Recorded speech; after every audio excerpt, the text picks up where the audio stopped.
Audiolibros y más presenta La Isla del Tesoro, un libro escrito por Robert Louis Stevenson.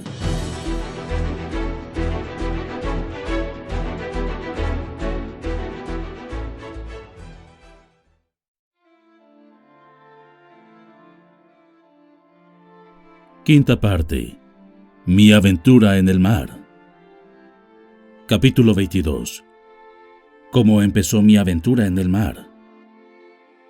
Los amotinados no volvieron más. Ni siquiera se disparó un solo tiro desde el bosque. Se habían llevado bastante ración para aquel día, como dijo el capitán, y nos quedamos dueños de nuestro campo y con la tranquilidad necesaria para atender a los heridos y preparar la comida. El Squire y yo cocinamos fuera, a pesar del peligro, pero ni aún allí nos dábamos cuenta de lo que hacíamos, horrorizados por los alaridos que hasta nosotros llegaban de los pacientes que curaba el doctor. De los 8 que habían caído en la acción, solo 3 respiraban aún. El pirata que había recibido el tiro en la aspillera, Hunter y el capitán Smollett. Y de ellos, los 2 primeros podían darse por muertos. El amotinado en efecto murió mientras lo operaba el doctor, y Hunter, aunque hicimos cuanto se pudo, no volvió a recobrar el conocimiento. Aún vivió todo el día, respirando ruidosamente, como el viejo Billy Bones en la posada cuando sufrió el ataque de apoplejía. Pero el golpe le había aplastado el pecho y al caer se había fracturado el cráneo. Durante la noche, sin dar señal de ello, subió al seno de su creador. En cuanto al capitán, las heridas eran verdaderamente muy dolorosas, pero no ofrecían peligro. No tenía ningún órgano fatalmente lesionado. La bala de Anderson, porque fue Job el primero que le disparó, le había roto la paletilla y rozado el pulmón, aunque no gravemente. La segunda solo le había desgarrado algunos músculos de la pantorrilla. Era seguro que se curaría, dijo el doctor.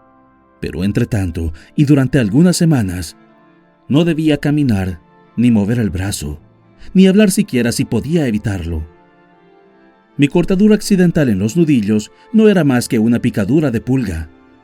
El doctor Livesey me puso un emplasto y de propina me dio un jalón de orejas. Después de comer, el Squire y el doctor se sentaron un rato al lado del capitán para celebrar consejo.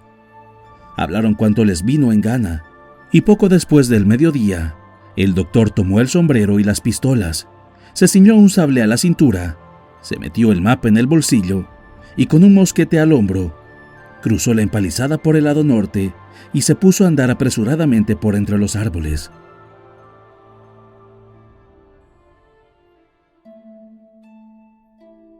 Gray y yo estábamos sentados juntos al extremo del fortín, discretamente para no oír a nuestros jefes mientras se consultaban.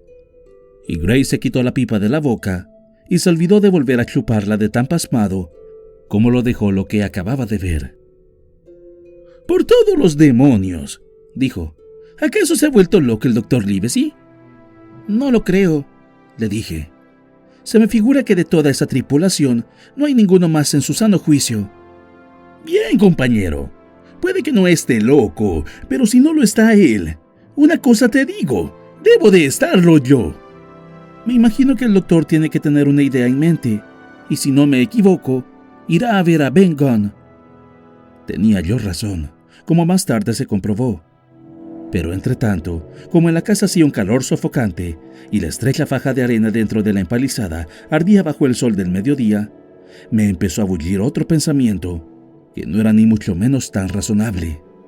Lo que pasó fue que empecé a sentir envidia por el paseo del doctor, en la fresca umbría de los bosques, con los pájaros revoloteando en torno, y el deleitoso olor de los pinos, mientras yo me asaba sentado, con las ropas pegadas a la resina caliente, y tanta sangre y tantos cadáveres en derredor, que sentía por aquel lugar una repulsión mucho más intensa que el miedo. Todo el tiempo que estuve limpiando el fortín y después fregando los cacharros de la comida, aquella repugnancia y aquella envidia fueron haciéndose más fuertes, hasta que por fin, hallándome al lado de un saco de galleta, y como nadie me viera, Di el primer paso para mi evasión y me llené de galleta los 2 bolsillos de la casaca. Era un insensato, se podría decir con razón, e iba a ser una insensatez y una temeridad. Pero estaba decidido a hacerlo, tomando todas las precauciones posibles. La galleta, si algo me ocurría, me preservaría del hambre por lo menos hasta muy avanzado el día siguiente. Después me apoderé de un par de pistolas y como ya tenía balas y un cuerno de pólvora, me juzgué bien pertrechado de armas. En cuanto al proyecto que tenía en mente, no era en sí mismo del todo malo. Iba a bajar a la punta arenosa que separa por el este el fondeadero del mar abierto, buscar la roca blanca que había visto la noche antes y averiguar si era allí donde Ben Gunn escondía su bote, cosa que, según sigo creyendo, merecía la pena. Pero como estaba seguro de que no se me permitiría salir del cercado, no me quedaba otro recurso que despedirme a la francesa y deslizarme fuera cuando nadie me observara. Aquella manera de hacer las cosas era, sin embargo, tan mala que convertía en censurable el hecho mismo. Pero yo era solo un niño y había tomado mi decisión. Pues bien, tal y como se desarrollaron las cosas, encontré una admirable ocasión. El Squire y Gray estaban muy ocupados ayudando al capitán a ponerse los vendajes. No había moros en la costa, y de una sola carrera salté la estacada y me metí en lo más espeso de los árboles, y antes de que se notase mi ausencia, ya estaba fuera del alcance de mis compañeros. Era esta segunda locura mía mucho peor que la primera, porque solo dejaba 2 hombres útiles para guardar la casa. Pero, como la anterior, fue un medio para que todos pudiéramos salvarnos.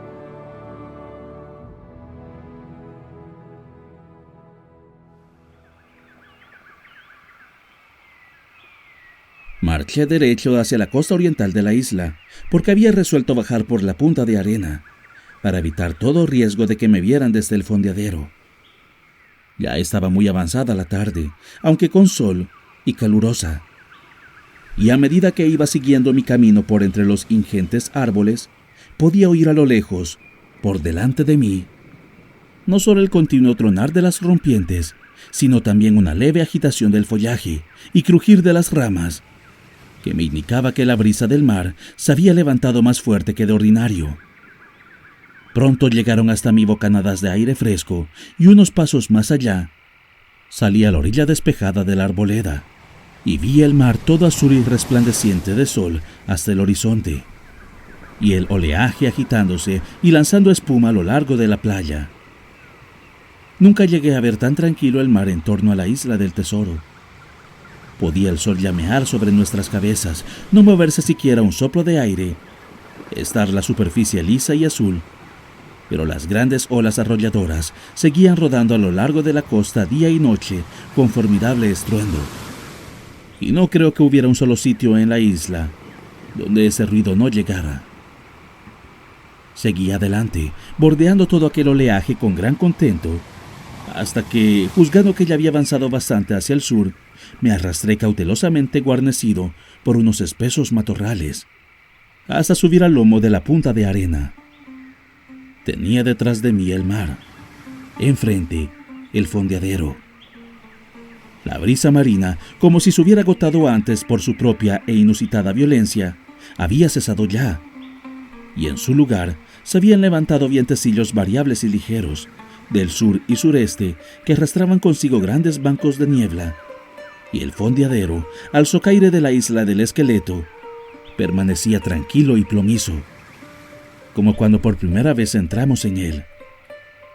La Hispaniola se reflejaba nítidamente en la tersura de aquel espejo, desde la perilla del tope a la línea de flotación, con la bandera negra colgando en lo más alto. A su costado estaba una de las canoas, con Silver en el tabloncillo de popa. A este siempre me era fácil reconocerlo. Y en la goleta, 2 hombres reclinados sobre la borda de popa, uno de ellos con un gorro rojo, el mismo forajido que unas horas antes había visto a horcajadas sobre la empalizada. Al parecer platicaban y reían, aunque a tal distancia, más de 1 milla, no podía, por supuesto, oír palabra de lo que decían. De pronto estalló allí la más horrible y espeluznante gritería, y aunque al principio me sobresaltó mucho, pronto reconocí la voz del capitán Flint, y hasta me pareció distinguir al loro, por su brillante plumaje, posado en la muñeca de su dueño. Poco después soltó amarras de la canoa y bogó hacia la costa, y el hombre del gorro rojo y su compañero desaparecieron por la caseta de la cámara. El sol se había ocultado ya detrás del catalejo, y como la niebla se iba haciendo cada vez más espesa, empezó a oscurecer a toda prisa. Vi que no tenía tiempo que perder si había de encontrar el bote aquella tarde.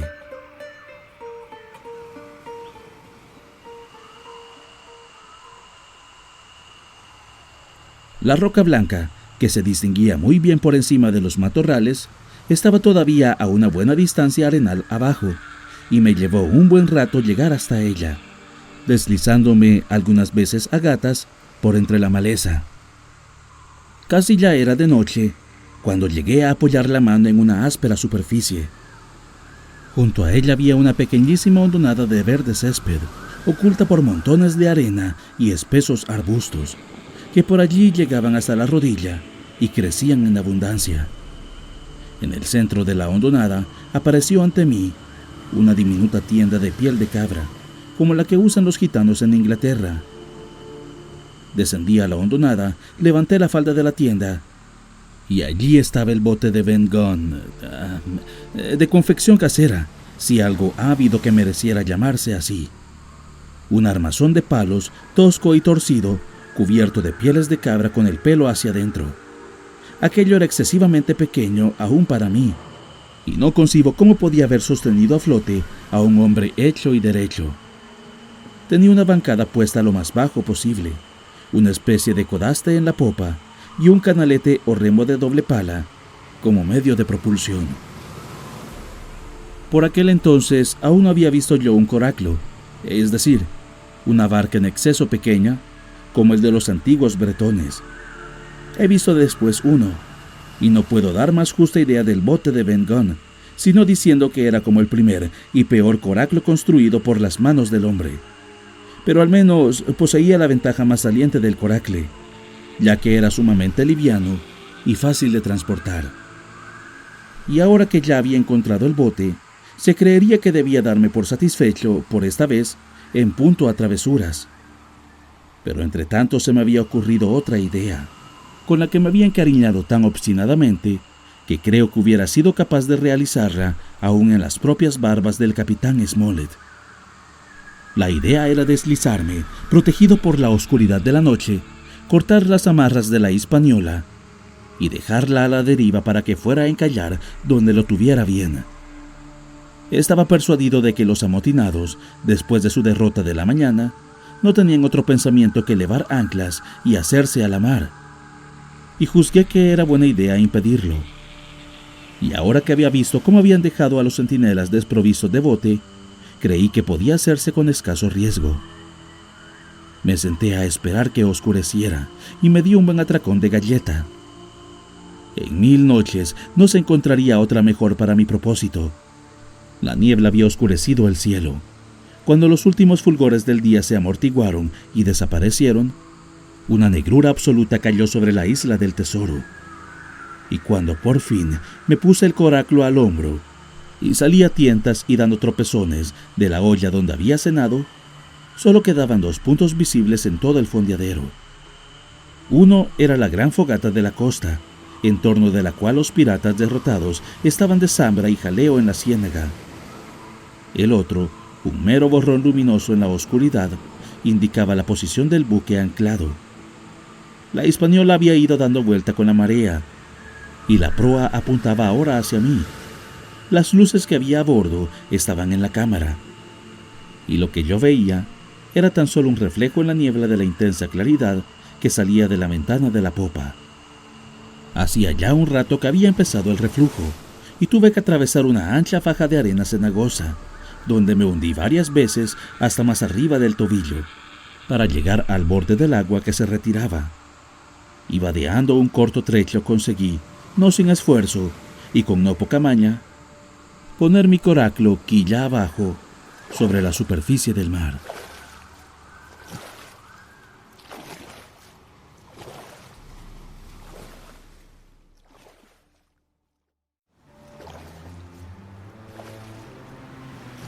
Capítulo 23. El reflujo. El coráculo, y bien pude comprobarlo antes de acabar con él, era un bote muy seguro para alguien de mi estatura y peso, a la vez boyante y muy marinero entre las olas, pero el artefacto más indócil y terco a la hora de manejarlo. Hiciera uno lo que hiciera, siempre andaba más de costado que de frente, y dar vueltas sobre sí mismo era la maniobra que mejor le cuadraba. Hasta el propio Ben Gunn confesó después que era difícil de manejar hasta que uno conocía sus querencias. Ciertamente no conocía yo sus querencias. Se volvía en todas direcciones menos en la que debía seguir. La mayor parte del tiempo íbamos de costado, y estoy seguro de que nunca hubiera llegado al barco a no ser por el reflujo. Por fortuna, y de cualquier modo que remase, la marea seguía llevándome mar adentro, y allí, en medio del canalizo, estaba la Hispaniola como un blanco difícil de errar. Al principio aparecía ante mí como una mancha de algo aún más negro que la misma oscuridad. Después, los mástiles y el casco empezaron a delinearse, y enseguida, pues cuanto más adentro más rápida era la corriente del reflujo, me encontré al lado de su amarra y me así a ella. El cable estaba tan templado como la cuerda de un arco, con tal fuerza tiraba el barco de su ancla. En torno al casco, la ondulosa corriente burbujeaba y murmuraba en la oscuridad, como un arroyuelo en el monte. Tan solo un tajo de mi navaja y la marea arrastraría la Hispaniola. Hasta aquí muy bien, pero recordé al punto que una amarra tirante, cortada de pronto, es algo tan peligroso como la patada de un caballo. Si llego a cometer el disparate de separar así la Hispaniola de su ancla, lo más probable habría sido que el coráculo y yo hubiéramos salido del agua lanzados por los aires. Esto me dejó parado, y a no serme otra vez la suerte especialmente propicia, hubiera tenido que renunciar a mi designio. Pero los vientos ligeros que habían empezado a soplar del sureste y del sur cambiaron después de anochecer hacia el suroeste. Y mientras yo meditaba, llegó una bocanada de aire, empujó a la Hispaniola y la volvió a colocar en la corriente. Con intenso gozo sentí aflojarse la amarra y la mano con que la tenía asida se sumergió un instante en el agua. Esto me hizo decidirme. Saqué la navaja, la abrí con los dientes y fui cortando un ramal del cable tras otro, hasta que el buque solo quedó sujeto por dos. Me estuve luego quieto, esperando que a un golpe de viento volviera a aliviar la tensión para cortar los dos últimos cables. Durante todo este tiempo había estado oyendo el rumor de fuertes voces en la cámara, pero, a decir verdad, tenía la mente tan ocupada que apenas había hecho caso. Ahora, sin otra cosa que hacer, empecé a prestar mayor atención. Una de las voces era la del timonel Israel Hands, el que en otros tiempos había sido artillero de Flint. La otra era, por supuesto, la de mi amigo el del gorro de dormir rojo. Se deducía que ambos habían bebido en exceso y que aún seguían bebiendo, pues mientras yo escuchaba, uno de ellos, lanzando un grito de ebrio, abrió la ventana de popa y tiró algo al agua, sin duda una botella vacía. Pero no solo estaban achispados, sino que era evidente que también estaban enojadísimos y coléricos. Se oían granizadas de juramentos y de cuando en cuando llegaban hasta mí tales explosiones de cólera que creía que iban a terminar a golpes. Pero el altercado pasaba, las voces seguían refunfuñando un rato, cada vez más bajo, hasta que la explosión se repetía y a su vez volvía a extinguirse sin mayor daño. En tierra podía ver el resplandor de la fogata del campamento, ardiendo con ímpetu a través de los árboles de la costa. Alguien estaba cantando una vieja canción marinera, cansina y monótona, como un zumbido de moscardón, con una caída y un ligero temblor de voz al final de cada verso, y que al parecer no se acababa nunca, mientras no se agotase la paciencia del cantor. La había oído más de una vez durante la travesía, y recordaba estas palabras: y queda tan solo un hombre vivo, cuando zarparon 75. Pensé que aquella tan doliente cantinela era más que siniestramente apropiada para unas gentes que habían sufrido por la mañana pérdidas tan crueles. Pero en verdad Por lo que pude ver, todos aquellos bucaneros eran tan insensibles y duros como el mar por el que navegaban. Al fin llegó la brisa. La goleta giró un poco y se fue acercando en la oscuridad.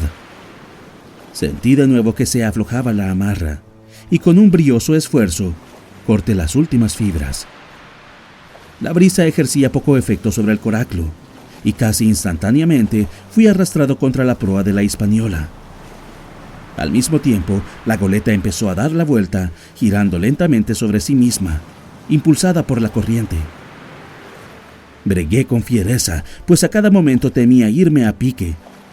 Y como vi que no podía zafar al coraclo alejándolo del barco, traté de empujarlo derecho hacia la popa. Por fin me vi libre de mi peligroso vecino, y en el momento en que daba el último empujón, tropezaron mis manos con una delgada cuerda que iba a la rastra colgando de la amurada de popa. Al instante me agarré de ella. No sabría decir por qué lo hice. Al principio por mero impulso instintivo.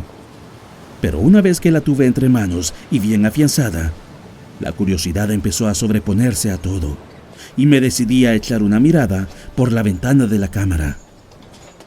Fui subiendo a pulso por la cuerda, y cuando juzgué que estaba lo bastante cerca, me levanté con imponderable peligro hasta la cintura, y así pude ver el techo y algo del interior de la cámara. En aquel momento la goleta y su diminuta romera iban deslizándose con cierta ligereza por el agua, tanto que ya habíamos llegado frente a la fogata del campamento.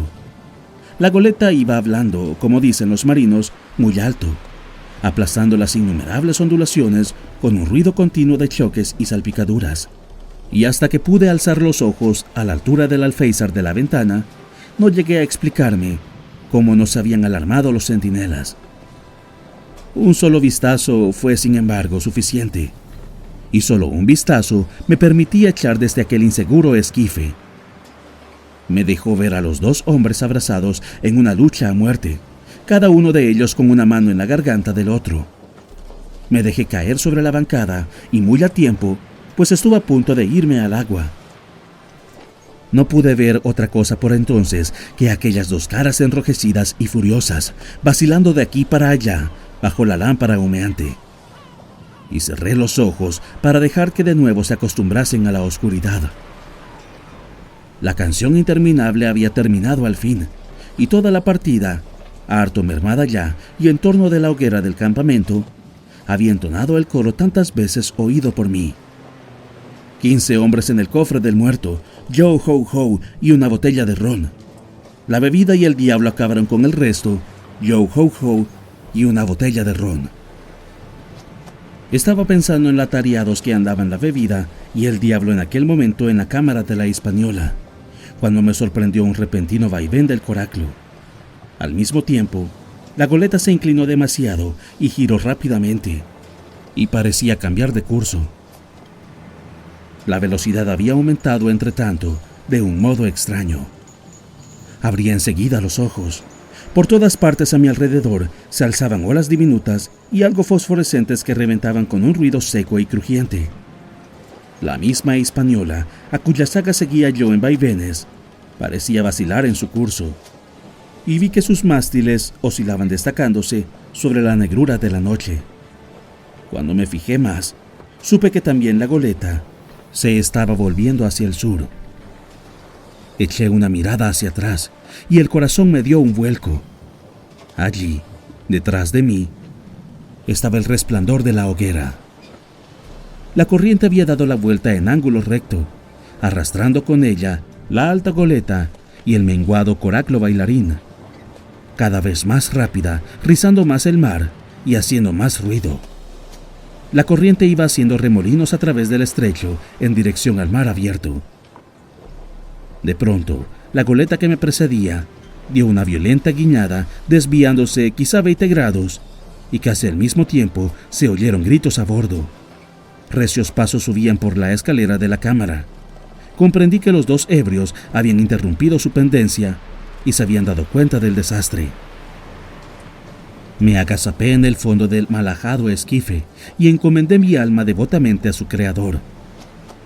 Estaba seguro de que al salir del canal daríamos en alguna barra de furiosas rompientes, donde acabarían pronto todos mis restos, y aunque quizá hubiera podido esperar la muerte con serenidad, no podía mirar sin espanto aquel fin que me aguardaba. Así debí de permanecer horas enteras, continuamente arrojado de un lado para otro por las olas, calado a cada momento por las salpicaduras de agua y espuma, y siempre esperando la muerte en la próxima zambullida.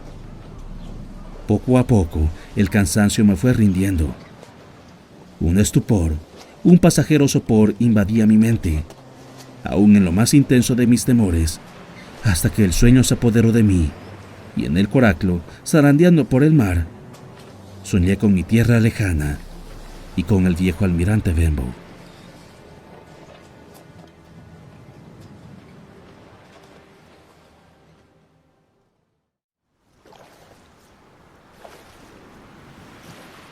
Capítulo 24. La expedición del coraclo. Ya era pleno día cuando desperté para encontrarme dando tumbos en el extremo suroeste de la isla del Tesoro. El sol había salido ya, pero se ocultaba todavía tras la masa del Catalejo, que por aquella parte bajaba casi hasta el mar en formidables acantilados. La punta de la Bolina y el monte Mesana estaban a mi derecha. El monte, pelado y sombrío. El cabo, cortado por acantilados de 40 a 50 pies de altura y flanqueado por grandes masas de rocas despeñadas. Yo estaba a un cuarto de milla escaso mar adentro, y mi primera idea fue acercarme remando y desembarcar. Pero no tardé en abandonarla. Entre las rocas derrumbadas, rompían las olas con estruendosos bramidos, lanzando por el aire penachos de agua y espuma. El retumbante fragor y el alzarse y caer de los gigantescos surtidores se sucedían de segundo en segundo, y me vi a mí mismo, si me aventuraba más cerca, destrozado a golpes por la bravía costa o agotando en vano mis fuerzas para escalar los agrios despeñaderos. Y no era eso todo, sino que vi agrupados en las mesetas de roca o dejándose caer al mar con golpes atronadores unos monstruos viscosos, limacos se diría, de increíble corpulencia, que en número de 4 a 5 docenas hacían resonar las peñas con sus aullidos.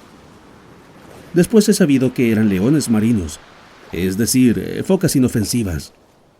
Pero su aspecto, unido a lo inhospitalario de la costa y al ímpetu del oleaje, fue más que suficiente para quitarme todo deseo de desembarcar allí. Prefería morir de hambre en el mar a afrontar tales peligros. Pero aún quedaban, como lo que yo suponía, otras puertas abiertas a la esperanza. Al norte de la punta de la Bolina, la costa seguía un gran trecho en línea recta, dejando en marea baja una anchurosa playa de arena amarilla. Y aún más al norte se adelantaba otro cabo, señalado en el mapa como Cabo de los Bosques, cubierto de altísimos y verdes pinos que llegaban hasta el borde del mar. Recordé lo que había dicho Silver de la corriente que iba hacia el norte a lo largo de la costa occidental de la isla del Tesoro, y como vi por mi posición que estaba ya bajo su influencia, preferí dejar la punta de la Bolina a mi espalda y reservar todas mis fuerzas para un intento de desembarco en el, al parecer, más hospitalario Cabo de los Bosques. Había una grande y suave ondulación en el mar. El viento soplaba constante y sin violencia desde el sur. No había oposición entre él y la marcha de la corriente, y las olas caían y se levantaban sin llegar a romper. De no ser así, hubiera yo perecido mucho antes. Pero tal como el mar estaba, era asombrosa la presteza y seguridad con que mi esquife, tan pequeño y ligero, podía cabalgar sobre las olas. Echado en el fondo y sin asomar más que un ojo por encima de la borda, veía cada momento alzarse y venir sobre mí una enorme cresta azul. Mas el coraclo no hacía sino dar un pequeño brinco, danzar como sobre resortes y descender por el otro lado hasta la hondonada, raudo como un pájaro. Poco a poco fui agarrando valor y llegué a sentarme para probar mi habilidad con las palas. Pero la más mínima alteración en el reparto del peso producía violentos cambios en el comportamiento del coracle. Apenas me había movido cuando el bote, abandonado al suave compás del baile, se precipitó recto por una pendiente tan inclinada que me dio vértigo, y fue a hundir la nariz con un estallido de espuma en el flanco de las olas que venían detrás. Quedé empapado y despavorido, y volví al instante a mi anterior posición, con lo que el coraclo pareció recuperar el rumbo y volvió a llevarme blandamente por entre las crestas. Era evidente que había que dejarlo a sus anchas, y en esas circunstancias, y puesto que no podían en modo alguno influir en su rumbo, ¿qué esperanza me quedaba de llegar a tierra? Me entró un miedo espantoso, pero a pesar de eso no perdí la cabeza. Primero, moviéndome con todo cuidado, achiqué poco a poco la embarcación con mi gorra marinera. Después, volviendo a asomar un ojo por encima de la borda, me puse a estudiar con detenimiento de qué manera se las componía para deslizarse tan tranquilamente entre las olas. Observé que cada ola, en vez de ser una gran montaña lisa y lustrosa, como parece desde la costa o desde la cubierta de un barco, se asemejaba mucho a una cadena montañosa en tierra firme, llena de picos y llanuras y valles. El coraclo, abandonado a la deriva, iba girando de un lado para otro, serpenteando, por así decirlo, por esos sitios más bajos, y esquivaba las cuestas abruptas y los picachos más altos y vacilantes de la ola. Pues ahora, me dije, está claro que tengo que seguir tumbado como estoy y no perder el equilibrio. Pero también está claro que puedo sacar la pala por encima del costado, en los sitios llanos, y dar al bote 1 o 2 empujones hacia la costa. Dicho y hecho, continué tendido sobre los codos, en la postura más incómoda, y de cuando en cuando daba una débil remada para guiar el bote hacia tierra. Era una tarea cansadísima y lenta, pero observé que ganaba terreno, y cuando nos fuimos aproximando al cabo de los bosques, aunque vi que infaliblemente pasaríamos de largo aquella punta, había logrado, sin embargo, ganar algunos centenares de varas hacia el este. La verdad es que estaba muy cerca. Podía ya ver las frescas y verdes copas de los árboles meciéndose al compás de la brisa, y estaba seguro de que podría alcanzar, sin falta, el siguiente promontorio. Y la cosa urgía, pues empezaba a atormentarme la sed. Entre el sol que me quemaba desde arriba, el resplandor de sus infinitos reflejos sobre las olas y el agua del mar que caía y se secaba sobre mí, dejándome costras de sal en los labios, me habían producido dolor de cabeza y un ardiente resecamiento en la garganta. La vista de los árboles, tan cercanos, me hacían sentir grandes ansias de desembarcar, pero la corriente pronto me hizo dejar atrás el promontorio, y cuando una vez pasado este, se descubrió ante mí otra gran extensión de mar, el espectáculo que contemplé cambió por completo el rumbo de mis pensamientos.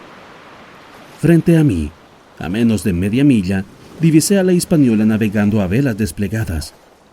No hay que decir que ni por un momento dudé de que iba a ser apresado, pero tan acongojado me tenía la falta de agua que apenas sabía si era cosa de lamentarlo o de alegrarme. Y antes de que hubiera podido resolver el problema, la sorpresa me había embargado de tal modo que no pude hacer sino mirar y preguntarme lo que iba a pasar. La Hispaniola navegaba con la vela mayor y 2 foques, y la bella lona blanca resplandecía al sol como si fuera de nieve o plata. Cuando apareció ante mí, todas sus velas tomaban viento, se dirigía hacia el noroeste, y me figuré que los que estaban a bordo se proponían dar la vuelta a la isla para regresar al fondeadero. Después empezó a virar más y más hacia el oeste, y entonces pensé que me habían visto y que iban a darme caza. Finalmente, sin embargo, se dispuso con el viento en contra, y allí se quedó un rato, sin poder moverse, con todas sus velas palpitando. «Torpes», me dije, «deben de estar todavía ebrios como cubas». Y pensé que el capitán Smollett les hubiera hecho andar más derechos que una vara. Mientras tanto, la goleta fue virando, tomó viento de nuevo y empezó a correr otra bordada. Navegó con rapidez durante 1 minuto y volvió a quedar inmóvil, atravesada al viento. Una y otra vez se repetía lo mismo, de aquí para allá, arriba y abajo, de norte a sur y de este a oeste, navegó la Hispaniola en sus arrancadas y embestidas, y cada nueva escapada acababa como había empezado, con velas lacias y colgantes. Era evidente que la goleta navegaba sin gobierno, y en tal caso, ¿dónde estaban los dos hombres? Pensé que o estaban borrachos perdidos o la habían abandonado, y que si lograba subir a bordo, acaso pudiera devolvérsela a su capitán. La corriente desplazaba el coraclo y la goleta hacia el sur, con la misma velocidad. En cuanto a la última, navegaba de manera tan loca e intermitente, y en cada parada se quedaba tanto tiempo inmóvil, que no avanzaba nada, aunque tampoco retrocedía.